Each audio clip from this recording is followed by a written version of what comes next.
A relatively new state law may improve your cell phone reception, but it's making some residents angry. And that's because the law makes it easier for companies to build cell phone towers. City leaders say their hands are tied.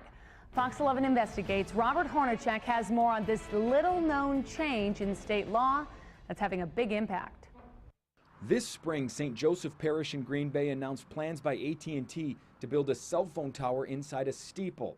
That's when Kay Gallagher sprung into action. Everybody feels helpless. Gallagher has lived in this West Side neighborhood for 18 years. She's concerned a cell phone tower could lower property values. She contacted her alderman, Guy Zima. There's a lot of people that don't like the idea of a cell tower in the middle of their neighborhood. And Zima had dealt with similar issues in the past, but this time he was in for a surprise. The final say-so always came with the city council in the city of Green Bay. And now who has the final say? The final say is with whoever applies for the permit. Basically, the things they have to meet in the city are just very nominal. That's because under a state law passed last year, cities like Green Bay don't have the authority they used to. It took all local control away, 100%. It really kind of preempts our authority. Paul Newmeyer is the zoning administrator in Green Bay. Once a project is proposed by a company, is there really anything the city of Green Bay can do to stop it? I think our powers have been reduced significantly. A Green Bay city ordinance had 14 separate requirements for towers, but now Newmeyer says the city's hands are tied, and local governments can no longer deny towers because of how they look, how tall they are, or even where they're located. There's no height restriction, there's no setback requirement at this point, or placement or zoning district. They can really be placed anywhere. Anywhere. Mm-hmm. But cell phone companies say the changes are good, not just for the companies, but also for their customers. We've improved service significantly as a result of this whole process. Jim Leno from Cellcom says his company has plans for 4 new towers in the Green Bay area since the new law took effect. In the past, different communities handled cell phone towers differently. Now, the process is the same everywhere, and that makes it easier for companies to build towers. We're not trying to cause problems with the municipalities or cause problems with the residents. We're really trying to improve service. But city leaders remain frustrated with the new law. The people have no say-so. So how did this happen? Well, in May of last year, a proposal to change the state cell phone tower law was added to the state budget, and it received little attention. In fact, there were no public hearings on it. And when the budget was passed and took effect, it became law. Republican State Representative John Klenke from Green Bay introduced the measure in Madison. He says it's not a local issue, but a state issue.